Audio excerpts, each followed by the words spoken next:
Minha gente, boa noite. Como sempre, agradeço a presença dos que aqui se encontram na nossa casa, do Chico Xavier, e agradeço também aos amigos que nos acompanham através da rede social. Nosso tema de hoje é um tema polêmico, mas ele precisa ser entendido, principalmente por aqueles que se dizem céticos, aqueles que não acreditam na existência da vida após a morte. Por isso que nós escolhemos nossa vida no além como material de trabalho para a exposição desta noite. Mas que a gente tenha uma ideia do que seja toda essa realidade, não podemos jamais esquecer que toda obra de Deus, ela é movida por leis. E a lei de Deus é a lei do amor. Diferente da lei humana, que é uma lei que impõe uma certa condição de repressão, é uma lei mais punitiva, mais vingativa, e consequentemente os resultados não são os melhores, porque o objetivo da lei é fazer com que o ser ele consiga evoluir. Todo projeto se baseia nesse pensamento, o da evolução, do crescimento. E para que a gente possa crescer, evoluir, é preciso nos submeter às experimentações. A vida é um experimento, é um exercício pleno de buscas, de conquistas, mas em meio a tudo isso vem as decepções, as frustrações, o sofrimento e até mesmo a dor. Então, para que nós possamos verdadeiramente entrar nesse nosso pensamento, vamos falar das leis naturais, que são as leis de Deus. A primeira lei que a gente enumera aqui é a lei de causa e efeito. A lei de causa e efeito, que muitos confundem com a lei de ação e reação, ela é uma lei que diz que tudo que você faz, seja lá o que for, você terá que responder pelo que fez. Toda ação provoca, e consequentemente, uma reação. Mas, se pensarmos como simplesmente sendo uma ação e uma reação, por exemplo, a lei de Hammurabi, que era uma lei antiga, que dizia que tudo era dedo por dedo, olho por olho, se você matou, você tem que morrer. Consequentemente, essa lei não promoveria ninguém, não consegue promover, porque significa apenas entrar no mesmo ciclo de erros, construindo erros. Então, a lei de causa e efeito, ela diz que você pode pagar o mal com o bem. Um grande mal que eu fiz, posso ser amanhã chamado a revisá-lo e fazer um acerto provocando ou devolvendo um grande bem, e aí a lei nos dá toda a condição para tal. E aí vem exatamente a segunda lei, que é a lei do livre-arbítrio. A partir do momento em que a consciência se individualiza e começa a atingir os primeiros lampejos da razão, ou seja, a capacidade de entender, você já começa a fazer suas escolhas. Escolher é trazer para você aquilo que faz sentido para a sua vida. E essas escolhas, elas muitas vezes são as grandes responsáveis pelos problemas que nós tanto enfrentamos nessa vida e também na vida no além, como nós vamos ver. Porque tudo vai gerar uma consequência. E essas consequências muitas vezes não são entendidas por nós, porque vivemos presos a um sistema de pensar que nos limita sempre aquelas coisas que apenas entendemos como sendo verdadeiras, e nem sempre todas as verdades elas nos são mostradas, porque ainda falta para nós um certo nível de consciência para tal. Temos a lei, que vai ser uma das que nós vamos mais falar aqui, que é a lei da imortalidade. Seria um Deus muito imprudente, imperfeito, se ele criasse alguma coisa que pudesse a vir perecer ou morrer. Ele deixaria de ter a condição de Deus. Ora, se ele é onipotente, ele pode tudo, por que ele permitiria a morte? Se ele é onisciente, ele sabe de tudo, porque sabendo ele também permitiria.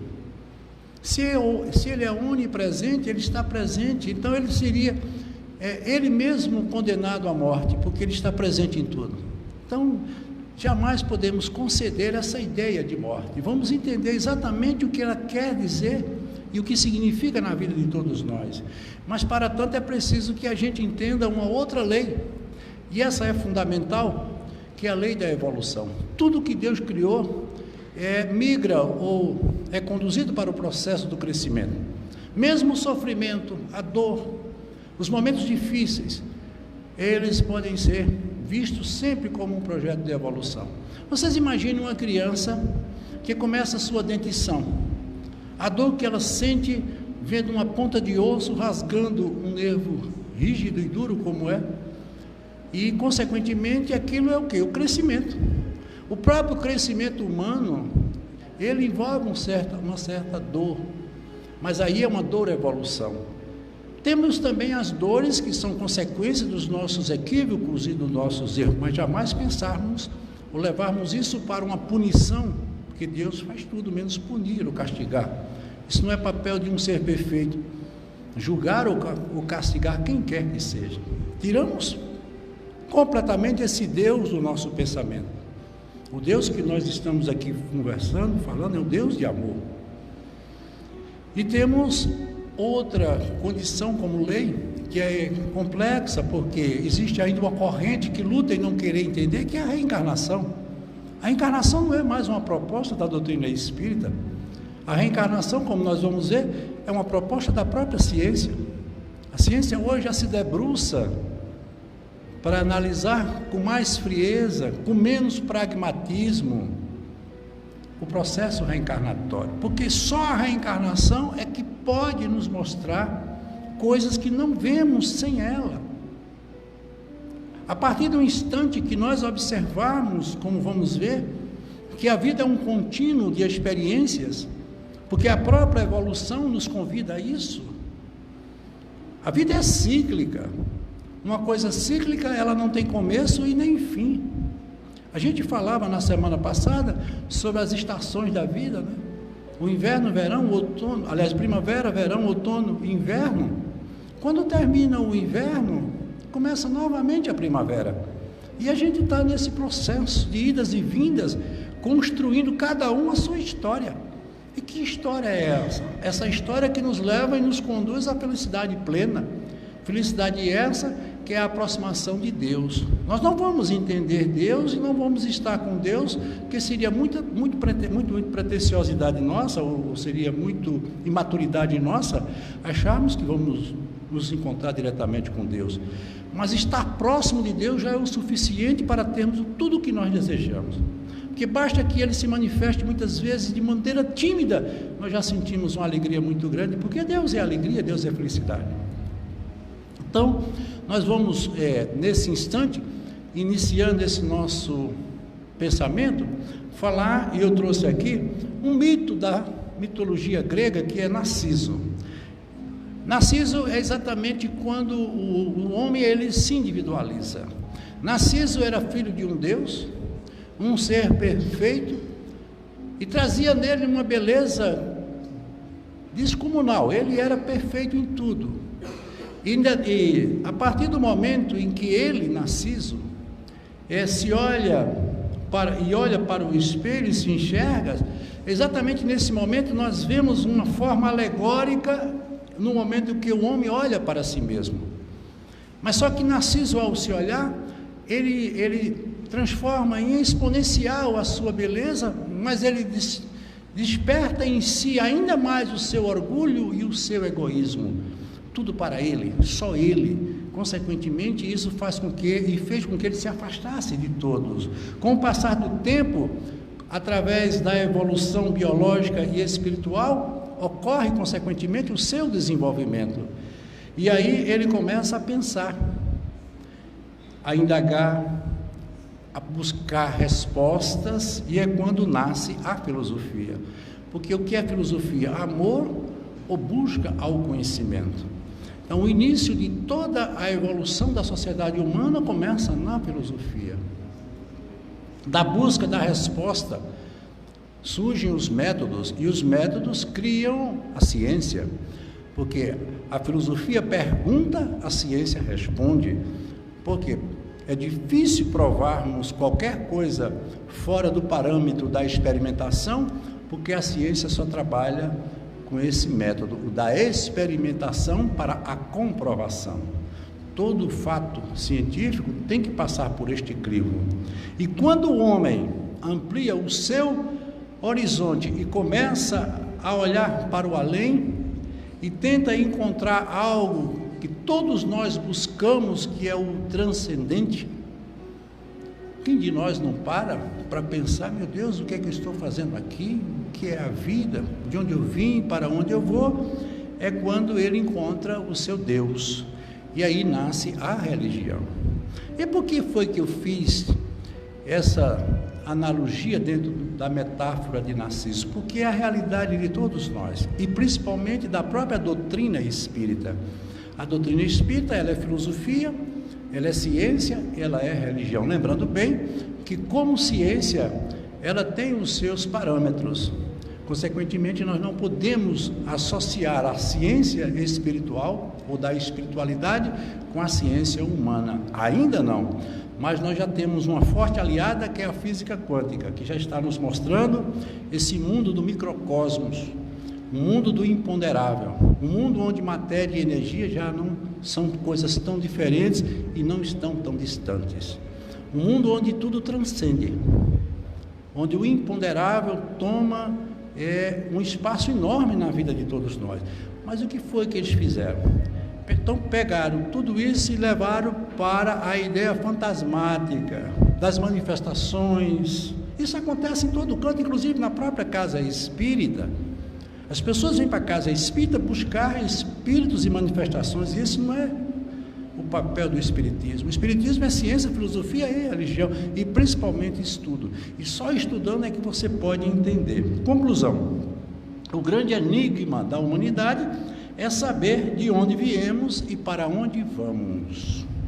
Finalmente, qual o sentido da vida? E quando eu falo em vida, nós temos dois conceitos de vida. O conceito biológico, onde ela tem início e se desenvolve para chegar ao fim. Ora, nós temos um corpo perecível, construído por estruturas materiais, que são os átomos, as moléculas, as células, os organismos, que juntos formam um sistema, que é esse corpo que nós possuímos. Mas é bom lembrarmos que a partir do momento em que esse corpo ele é formado, ele começa uma contagem regressiva, porque ele é cronobiológico, ele atende a um tempo e a uma função, e é o instrumento que nós utilizamos e temos como utilizar nessa nossa experiência. Sem ele nós não estaríamos aqui, por isso que ele é tão importante para nós. Mas é bom lembrarmos que ele não é nosso, ele é nos dado por empréstimo, pela misericórdia de Deus, para num processo reencarnatório, como nós falamos, vivenciarmos uma experiência que para nós tem um tempo, e o tempo é de natureza muito individual. Pessoas que vivem 100 anos, 50 anos, aliás, 100 anos, 30 anos, 50 anos, um ano, dias, isso aí está dentro de uma programação que nós não temos como analisar de maneira objetiva, porque faz parte da experiência de cada um. Agora, o que você pode ver é que muitas vezes, por a imprudência, pelos desatinos, pelas inconsequências, pelos hábitos, pelos vícios, nós podemos retardar esse tempo que aqui devemos ficar. E isso nos causa um prejuízo muito grande, porque faz parte de uma programação.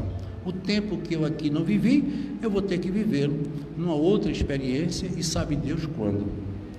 Posso até, em alguns momentos, pela misericórdia divina, prorrogar esse tempo. Isso é indefinido, e a gente não tem como analisar isso, como eu disse, de uma forma direta e objetiva. As religiões, na grande maioria, elas são geocentristas. O que a gente entende por isso? Aristóteles foi um dos que defendeu que a Terra era o centro do universo, Imaginava-se que a Terra fosse uma estrutura plana e que o Sol, como eles se viam ele se movimentando em torno da Terra, imaginava que o Sol girava em torno da Terra. Ou seja, eles acreditando que era o centro do universo, e aí, consequentemente, veio a ideia de que o céu estaria acima da Terra e abaixo da Terra estaria o inferno. Por isso que a gente tem essa ideia, né, teológica de que o céu está sempre acima e o inferno está sempre abaixo, e que todos aqueles que seguissem rigorosamente aquela religião, o que ela pregava, sua alma iria para o céu, caso contrário, ele iria para o inferno. Isso foi o que nós aprendemos teologicamente. Não estamos aqui jamais fazendo qualquer refutação, qualquer crítica a isso, porque isso faz parte de um livro, de um estudo e principalmente de um dogma religioso. As religiões dizem que nós temos uma alma, quando na realidade nós somos uma alma. E quando nós estamos aqui, estamos vivendo temporariamente, como eu disse, uma experiência que é de natureza transitória. Segundo Allan Kardec, quando o espírito ele está vivendo a experiência de encarnado, ele nominou ele como alma. Desencarnado seria a libertação, no caso seria o espírito, que é o que nós vamos ver. Nós espíritas dizemos que um dia nosso corpo vai morrer e que voltaremos para o mundo espiritual. Veja que nós entendemos que o corpo ele é secundário, não é principal. Nós vamos perder o corpo e vamos voltar para o nosso verdadeiro lugar, que é o mundo espiritual. Essa é a nossa ideia como espírita. E pensando assim, nós temos como provocar um melhor entendimento e buscar outros recursos, e não ficarmos tão presos à ideia da morte. Então, sabendo que somos seres imortais e que vamos para o mundo espiritual e lá encontraremos nosso verdadeiro lugar, isso já nos traz uma ideia de conforto e de melhor entendimento, porque todos nós conhecemos e sabemos que a grande maioria não pensa assim. Temos um medo enorme da morte e até em pensar na morte. Então, se Deus se manifesta dentro de nós, imagine a força que nós possuímos e ainda desconhecemos. Eu tenho chamado muita atenção desse valor potencial que nós possuímos. Por isso que Jesus dizia: vós podereis fazer o que eu faço e muito mais, porque a escala de evolução do espírito nos dá sempre o sentido de uma promoção constante. Nós estamos na condição de retardatários, somos repetentes, sim, porque esse mundo ainda é um mundo que nos enclausura e nos coloca diante de duas coisas que são muito difíceis para nós entendermos, que são as provas e as reparações, aliadas às expiações. Então, assim, veja bem, sabendo desse potencial, sabendo dessa condição que nós possuímos, Allan Kardec, quando viu, naquele período, lá nos meados de 1840, divulgaram aqueles fenômenos que eram vistos naquelas festas em Paris, que eram das mesas que conseguiam se comunicar, as famosas mesas girantes, e essas mesas respondiam às perguntas que lhe eram feitas. Porque eu sempre digo, um sino bater é algo que a gente precisa analisar, ou por uma determinação, ou por um impulso humano, ou por um vento que bate e faz com que o sino venha bater. Mas um sino bater todos os dias uma mesma hora, isso só pode acontecer se houver uma intervenção de uma inteligência que determine isso. E isso chamou a atenção de Allan Kardec. Ele, como um homem cético diante daquele fenômeno, ele vai fazer exatamente o papel de um cientista, de analisar como ele fez.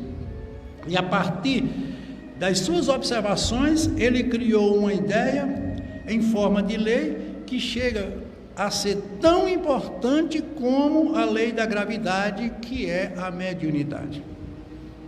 E por que eu faço essa associação entre a lei da gravidade e a mediunidade? A observação e a lei defendida tanto por Isaac Newton como por Allan Kardec foram a partir de fenômenos simples e naturais. Por quê?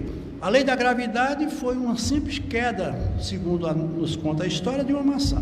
A partir daquele fenômeno tão simples, tão cotidiano, Isaac Newton criou e nos mostrou a mais importante lei que nós temos física, que é a lei da gravidade.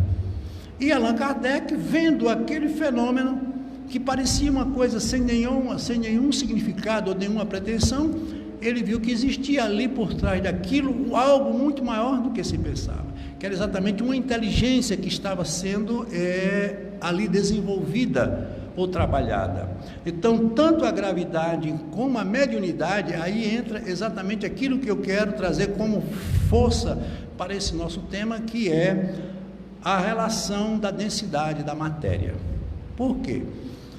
A conclusão que Allan Kardec chegou, por isso que eu digo, por ser um cientista, um professor, um homem de estudo, foi que um físico, né, o lado que ele mostrava, uma comprovação física, ou seja, aquilo que é mais denso e aquilo que é menos denso. O que é mais denso é material, aquilo que era mais denso, menos denso, ele associou a uma natureza espiritual.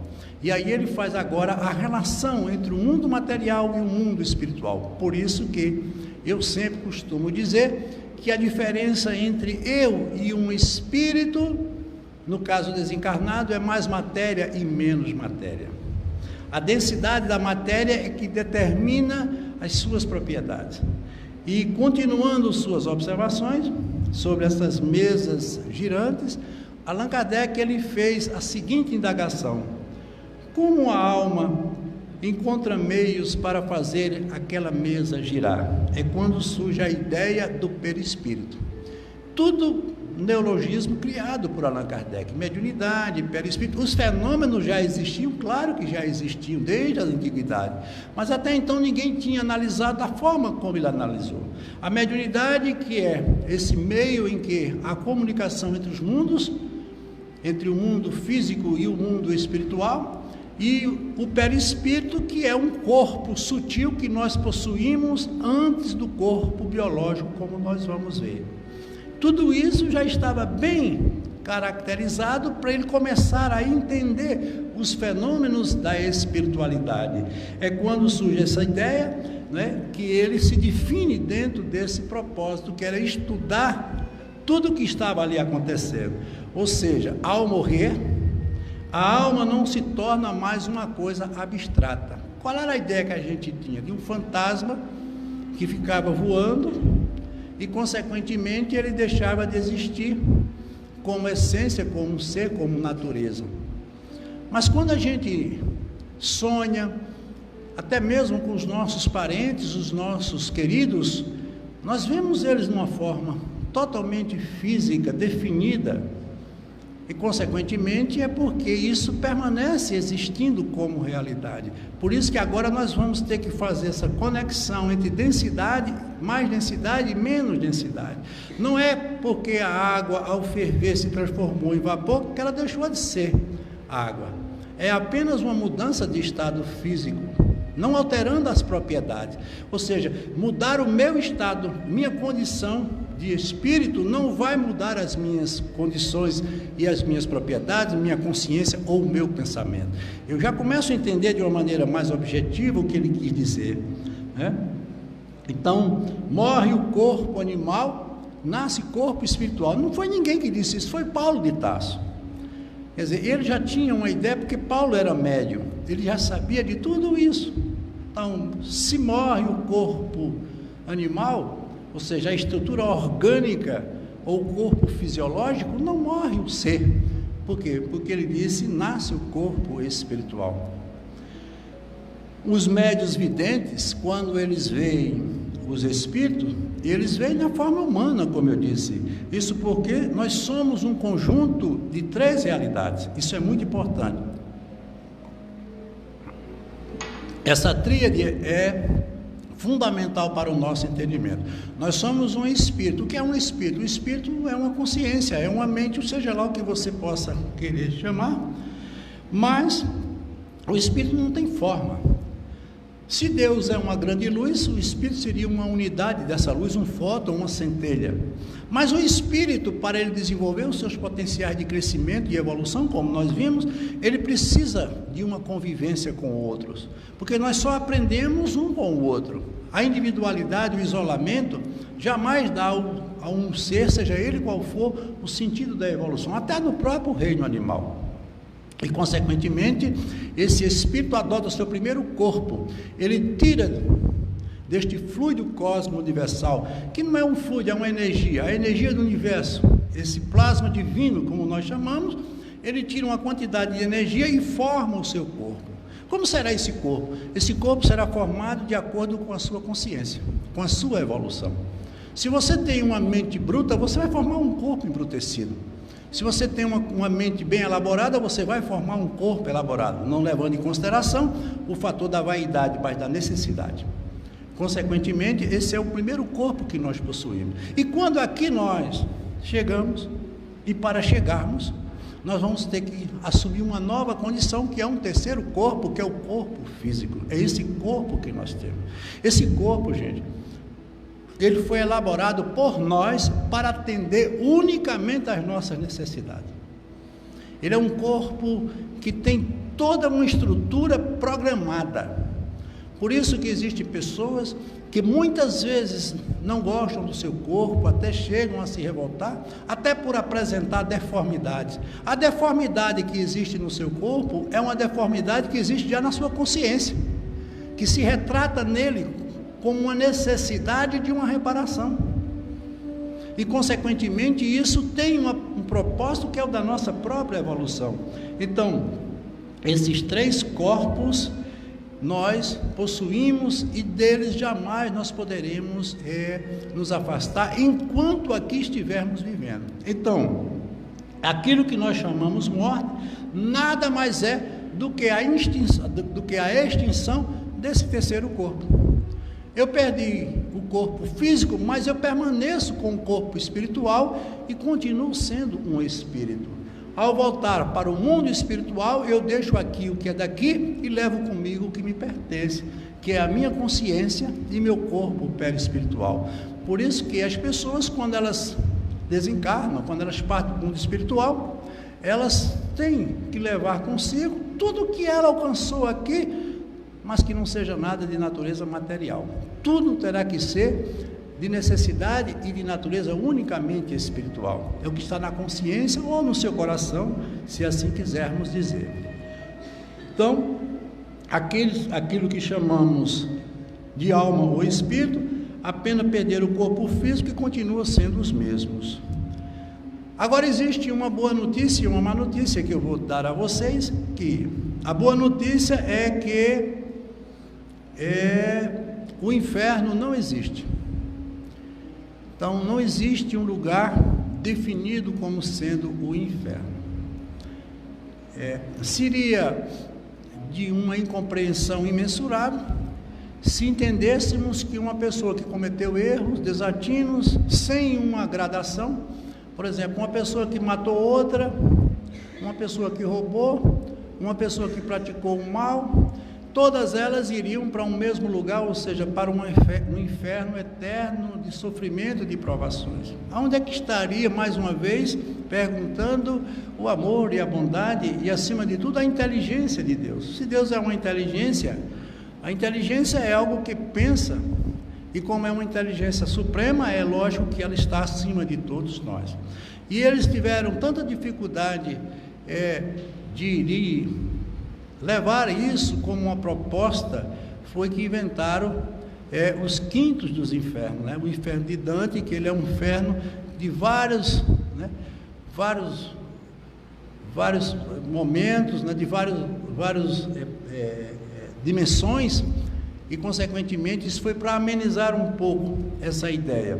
Mas a má notícia também é que o céu não existe. O céu não existe. Seria um céu como se pensava, um lugar de descanso eterno.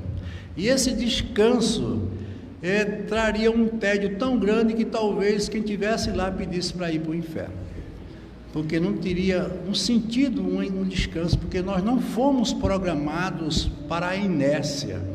Nenhum de nós jamais terá como prêmio um descanso eterno, porque o próprio Jesus disse-nos: nem meu Pai para de trabalhar. O processo é dinâmico. Eu disse agora há pouco a vocês que a vida é um sistema cíclico, onde tudo está se movendo constantemente, né?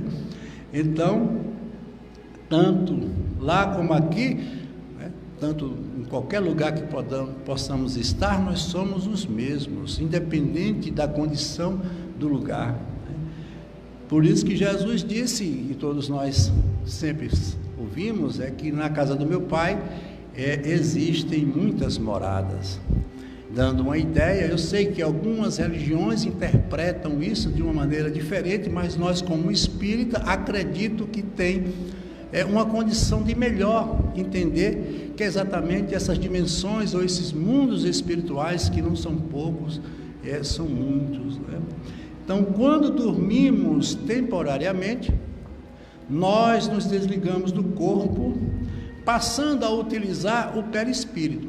Veja que analogia interessante. Quando nós estamos dormindo, nós temporariamente, é uma morte temporária, nos desligamos do corpo, mesmo quando acontece no caso da morte. E esse perispírito, esse corpo espiritual, como nós vimos, ele vibra em uma frequência mental própria, porque tudo está na força do pensamento, atraindo para perto de si aqueles que vibram numa mesma frequência. Isso determina muito o mundo e o lugar aonde nós devemos ficar, onde iremos estar. Tudo vai depender dessa forma de pensamento. Olha, se você vai dormir com pensamentos muitas vezes conflituosos, muitas vezes com raiva, com rancor, insegurança, consequentemente o seu perispírito ele vai vibrar numa frequência dessa natureza e vai se associar a outras consciências que estão vibrando nesse mesmo padrão vibratório. E isso faz com que a gente muitas vezes tenha os pesadelos. Aí eu lhe pergunto, como é que eu posso fazer para mudar esse padrão de vida ou esse momento em que eu estou vivendo? Só mudar a frequência do meu pensamento. Mudar as vibrações mentais significa mudar o seu padrão de vida. E isso vai lhe favorecer em todos os momentos da sua existência. Aqui ou em qualquer lugar você é e será sempre aquilo que você pensa ser.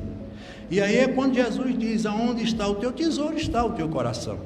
E eles faziam uma referência exatamente à força mental que cada um de nós possui. Então, os lugares que visitamos com frequência, isso é muito importante, em nossos sonhos, provavelmente sejam aqueles que nós iremos quando desencarnarmos. Isso a gente tem que... Por quê?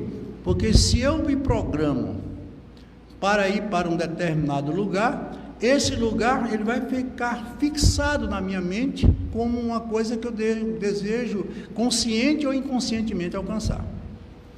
Então, por isso que essas pessoas que são usuárias de drogas, quando elas morrem ou desencarnam, elas não perderam a sua condição de usuário. E esses espíritos, eles sofrem muito porque lá a primeira coisa que eles vão ter que enfrentar é a abstinência.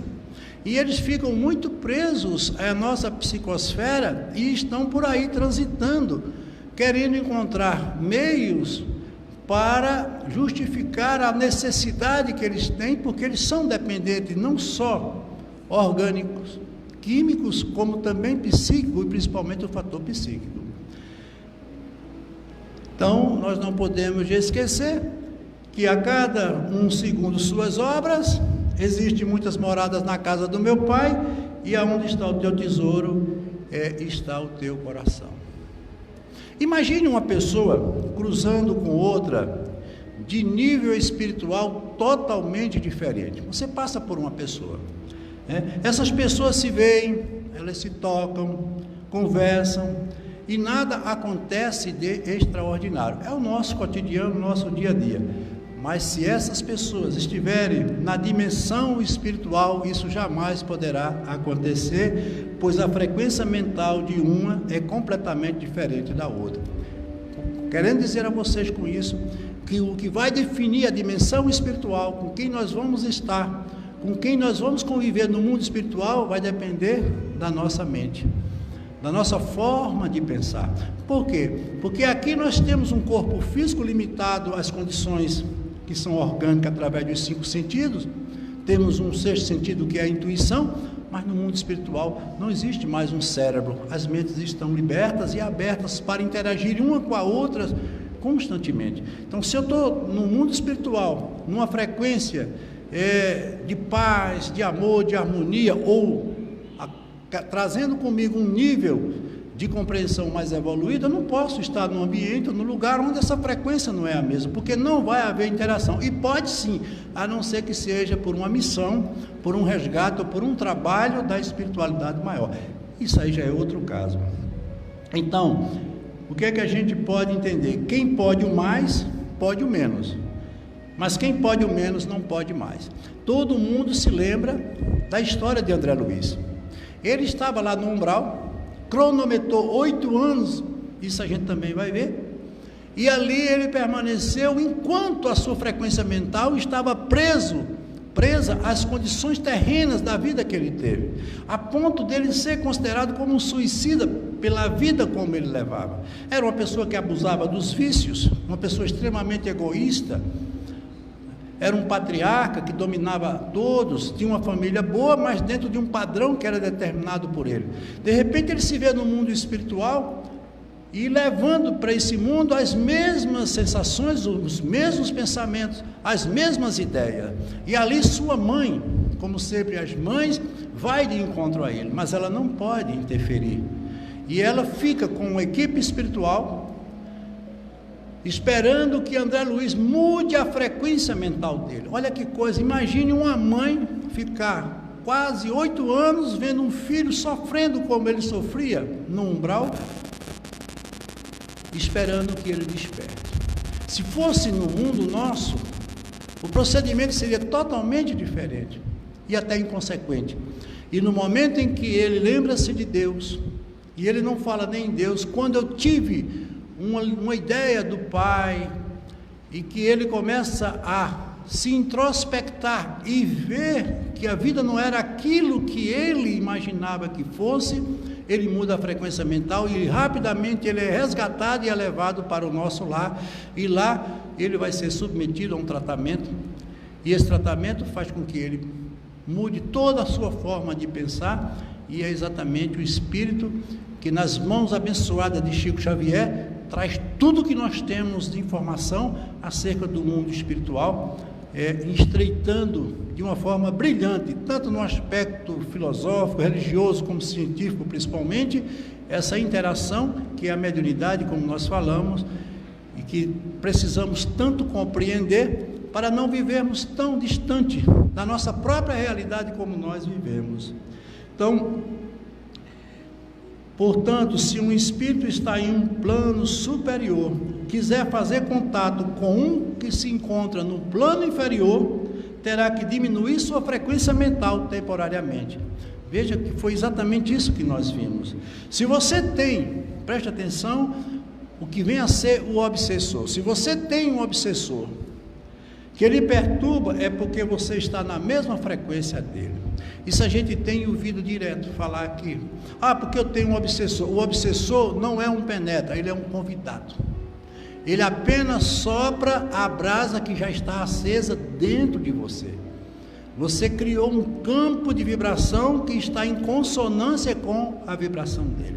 Por isso que as pessoas dizem, fulano me desejou o mal, eu estou sendo vítima do mal. Isso não é verdade, a não ser que você esteja na mesma frequência dele. Por isso que as pessoas dizem, não, Deus julga. Deus não julga. Se Deus julgasse, ele estaria na mesma condição nossa. Nem Jesus julgou, porque ele estava sempre acima de o que é perfeito, não lida com a imperfeição, principalmente na condição de julgar. E nós somos solidários a isso, estamos julgando a todo momento, a todo instante, até mesmo aqueles que amamos. Então veja como isso é importante. Aí é onde entra, quem só pode menos, não pode mais. Um espírito de evolução inferior, ou de nível inferior, ele não pode atingir um nível superior. É como se você pegasse uma pessoa que tem o ensino médio e levasse ela para fazer um doutorado.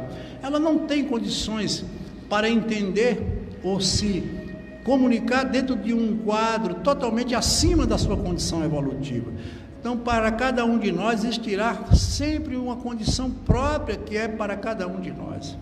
Jesus estava certo quando disse que deveríamos amar o próximo como a si mesmo, porque tudo está dentro dessa realidade que é a frequência mental. No momento em que eu estou amando o próximo, eu estou manifestando ou estimulando o amor dentro de mim. Quem ama, se ama muito mais. E, consequentemente, isso faz com que a gente cumpra aquilo que ele desejou. Porque todas as vezes que você gerar um sentimento de ódio, de rancor, de angústia, você está criando dentro de você a força que está mantendo isso. Por isso que as pessoas querem envenenar os outros tomando veneno. Isso não vai acontecer nunca. O veneno só mata aquele que está inoculando. E aí pergunta, o que fazemos, o que ficamos fazendo no mundo espiritual? Então, no mundo espiritual, diferente daquilo que nós vimos, daquele céu de repouso, de contemplação, de inércia, no mundo espiritual, o trabalho da retificação moral, ele é intenso. Muito estudo e muita preparação para o retorno. Então, nós vamos fazer uma avaliação do que foi a nossa experiência aqui. Claro que os valores vão ser considerados e como vão ser, e seremos submetidos a um critério próprio. É a própria consciência que vai dizer o que cada um de nós tem como débito para corrigir numa experiência vindoura.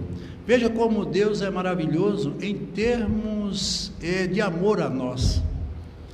Ou seja, se você errou, não há outro meio de fazer com que isso seja corrigido, lhe dando a oportunidade de você fazer algo que venha acertar. Porque, como ele disse, só o amor cobre a multidão dos pecados. Então lá, no livro Entre a Terra e o Céu, um livro que nós estamos estudando, eu vi lá no capítulo 20, e tem uma parte que é muito interessante. A fixação mental do remorso opera inapreciáveis desequilíbrios no corpo espiritual. O mal como se instala nos recessos da consciência que o arquiteta e concretiza. Ela está em um pensamento de conflito e, consequentemente, aquilo está perturbando e atrapalhando todo o seu processo evolutivo. Mesmo no mundo espiritual, onde ali tudo tem uma dinâmica maior. Todo o processo do mundo espiritual, por ser de menor densidade, de maior fluidez, tudo acontece a uma rapidez muito maior do que a gente possa imaginar. Isso dependendo, claro, em que nível espiritual se encontra essa realidade. Então vem uma pergunta: por que nós não nos lembramos do passado?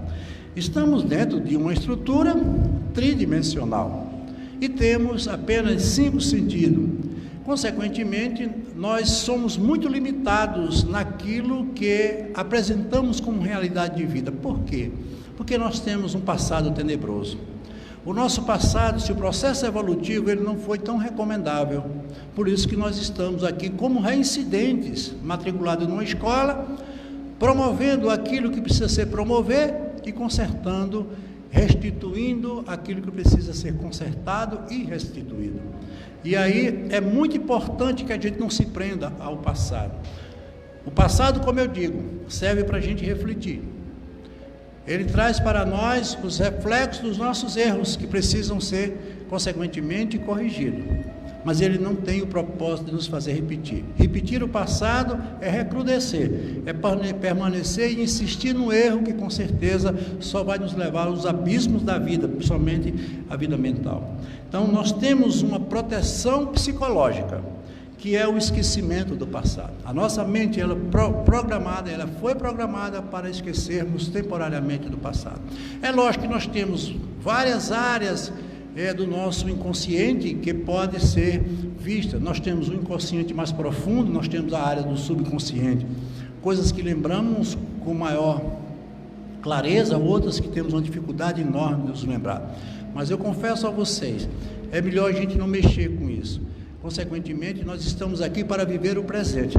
Daí lembrarmos daquela famosa afirmativa de Chico Xavier: embora eu não possa voltar ao passado e fazer um novo começo, eu posso começar agora e fazer um novo fim. A vida é sempre um recomeço, não é?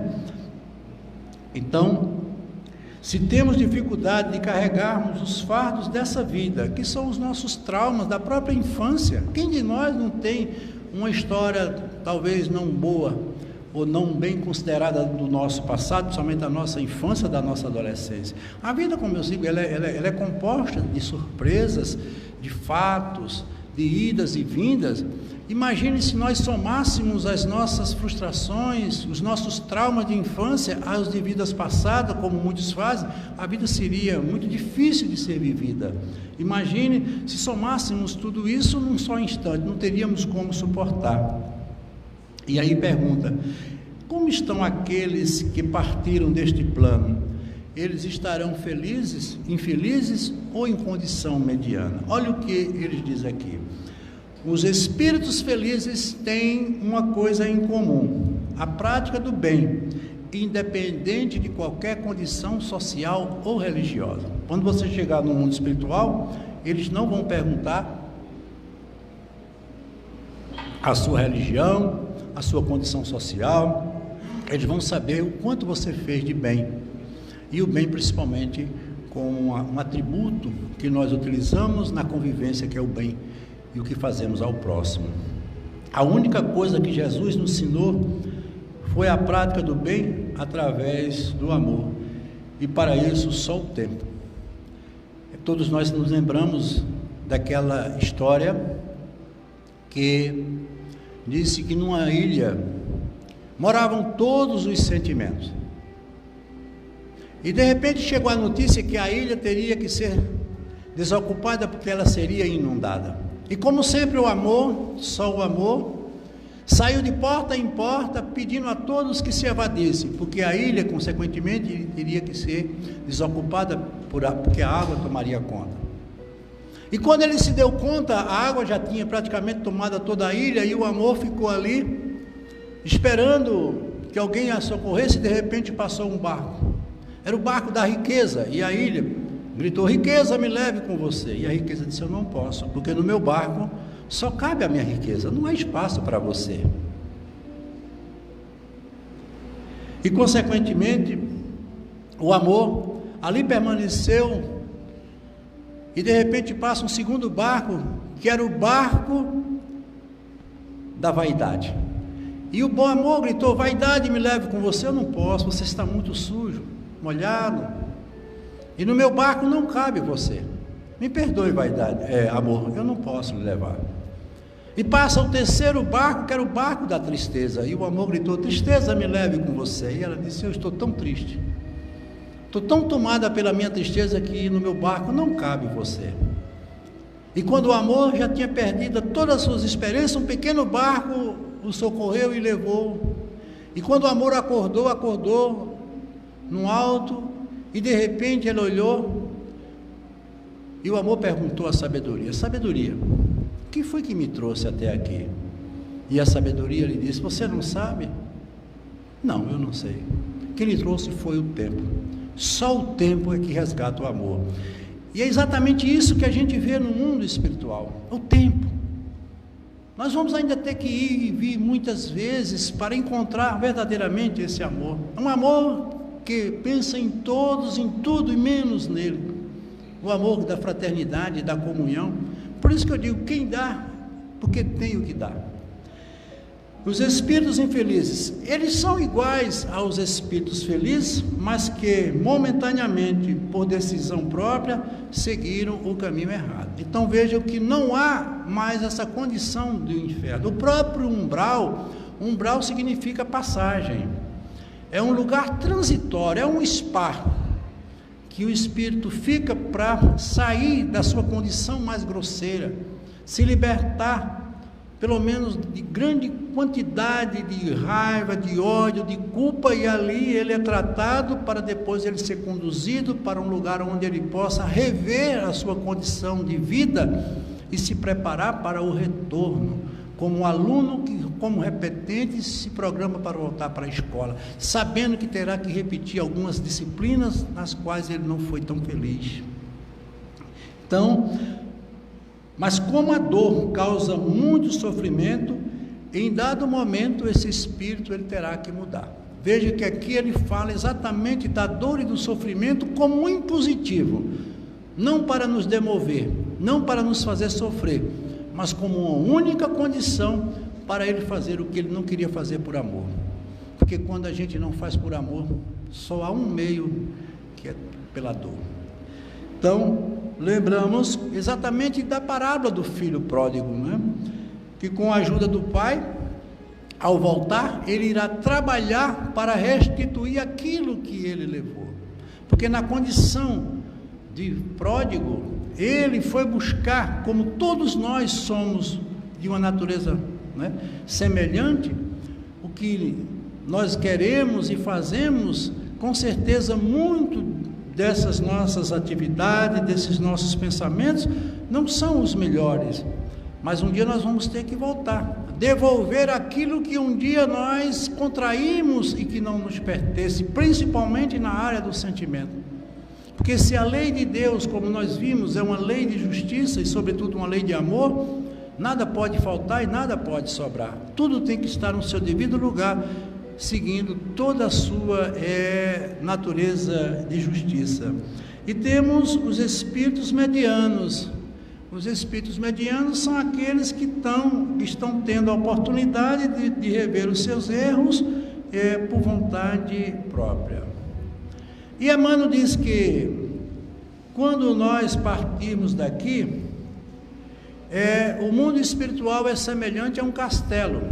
Então vocês sabem que um castelo medieval tem aquela porta de entrada, que ele é todo circundado por um fosso, onde tem aquele jacaré, e você passa por uma única porta. Essa porta vai levar você ao interior do castelo, mas o castelo tem vários andares. Os espíritos menos evoluídos, com certeza, ficarão na parte mais ligada ao pátio. Ali existem os calabouços, os lugares, as dependências. E à medida que esse espírito apresenta um processo evolutivo, ele vai ocupando os andares superiores. Isso não é por uma distinção meramente voltada por uma determinação de alguém. Isso é por escolha própria.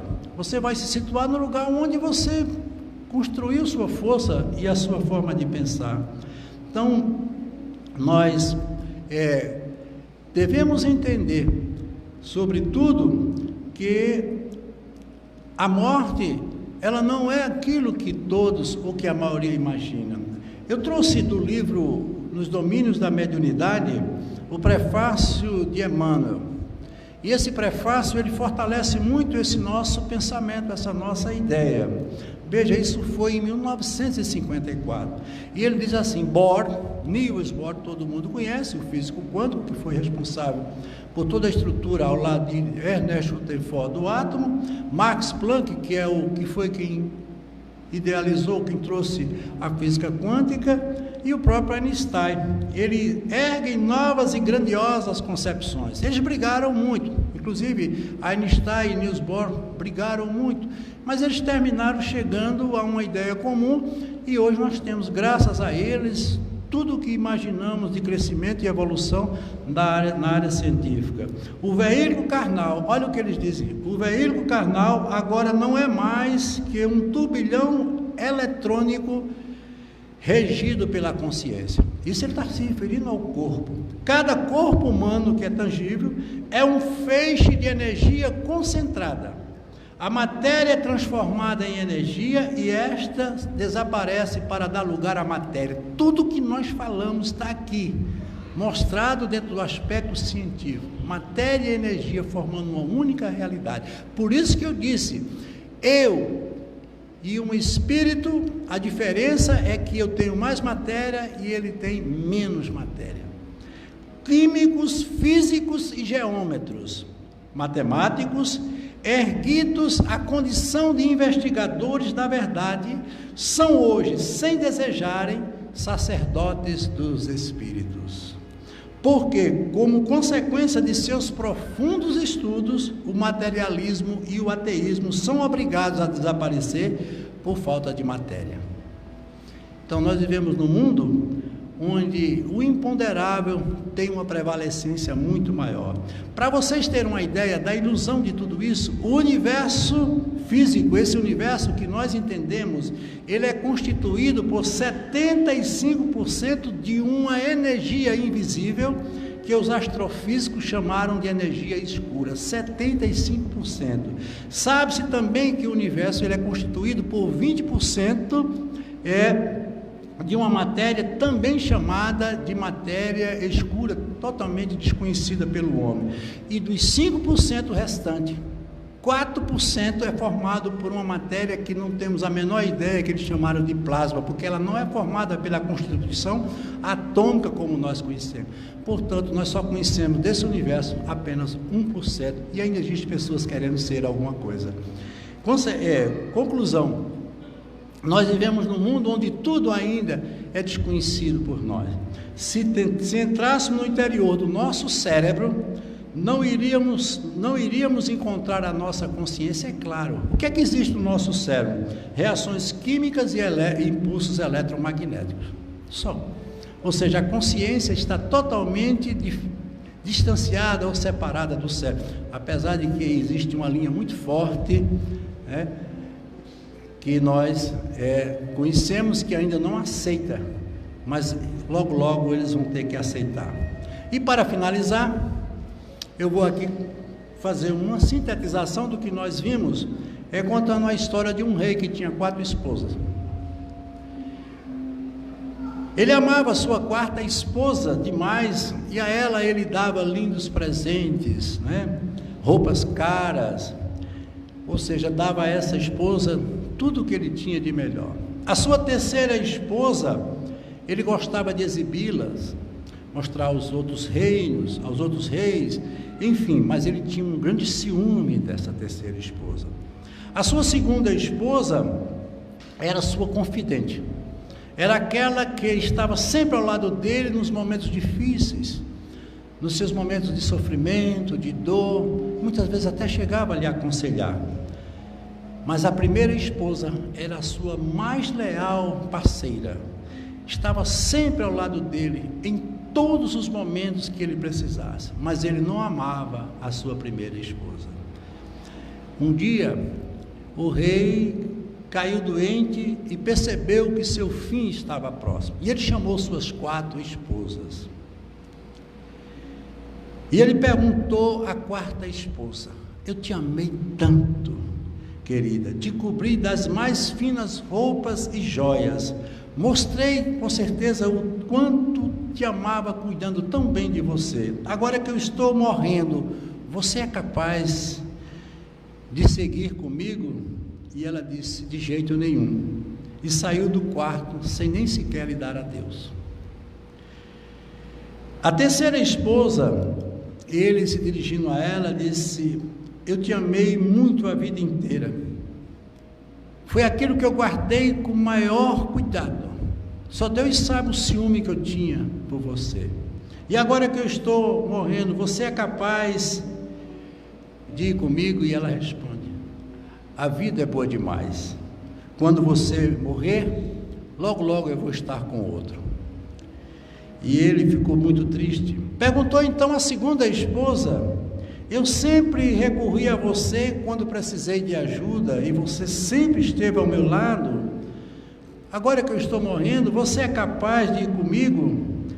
E ele diz: sinto muito, mas desta vez eu não posso. O máximo que eu posso fazer é lhe enterrar. Isso sim eu farei. Daí, uma voz bem baixinha disse: eu partirei com você para onde você for. Seguirei você fielmente. O rei levantou os olhos e lá estava a primeira esposa, tão magrinha, desnutrida, tão sofrida. Com o coração partido, o rei falou: eu deveria ter cuidado melhor de você enquanto ainda podia, mas parece que agora é tarde. Na verdade, todos nós temos 4 esposas.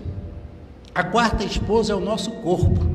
Apesar de todos os esforços que fazemos para mantê-lo saudável e bonito, ele nos deixará quando nós morrermos, que foi o que nós vimos.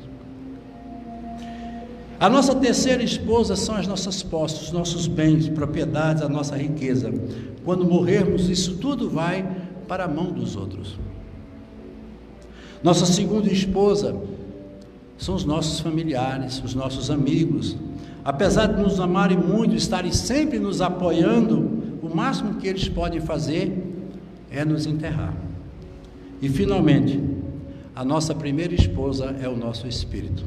Muitas vezes deixado de lado, ele fica lá no fundo, esquecido, por perseguirmos durante a vida toda a riqueza, o poder, os prazeres, o ego.